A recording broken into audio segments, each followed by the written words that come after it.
चव्हाण कुटुंबियाचा वाद जो होता, मग राजकीय असेल कौटुंबिक असेल, कित्येक वर्षाचा होता तो मिटलाय, कसं वाटतंय तुम्हाला? समाधान वाटतंय. आत्ता आम्ही 72ला पोचलो आहे. आत्ता काय भांडणं करायची वेळ आहे का? आता खूप जग पुढं गेलेलं आहे.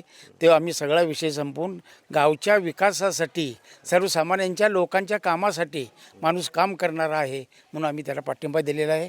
ते आम्ही सर्व चव्हाण कुटुंबीय एकत्र आलेलो आहोत. प्रचाराच्या दरम्यान तुम्ही आता गावोगावी फिरतात, खेडोपाडी भेटतात, तुमचे कार्यकर्ते तुम्हाला भेटतात, कौटुंबिक वाद संपलाय हे ज्यावेळी त्यांना समजतं त्यावेळी त्यांच्या काय प्रतिक्रिया असतात? खूप आनंद, लोकांना सुद्धा खूप आनंद झाला आहे, समाधान वाटले.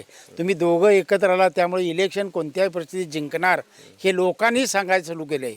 कारण आम्ही सांगायची गरज नाही, लोक मतदारच सांगायल्यात. माझे कार्यकर्ते सुद्धा म्हणतात तुम्ही साहेब केला मिटवला हे चांगलं झालं, बरं झालं, आम्हाला कुठेही जाता येते, मिटवता येते, कामं करून घेता येतात, असं त्या लोकांची सुद्धा भावना आहे ना. आणि ह्या गावातनी जे विभाग होते, 2 पार्ट्या होत्या, ते त्यांची अमर चव्हाणची आणि आमचीच होती.